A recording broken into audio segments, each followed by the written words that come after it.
My cat only acts like this when something is outside. At first, I thought it was nothing. But then, there was a knock on the door. Slow, quiet, but real. My cat started hissing, staring at the door like something was there. I looked through the peephole. No one.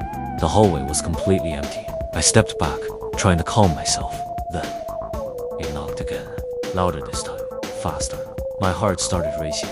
I didn't move. I didn't make a sound. And then I saw it. The door handle. Slowly turning. It wasn't stopping. And just before it opened, the knocking came again. But this time, it wasn't from outside.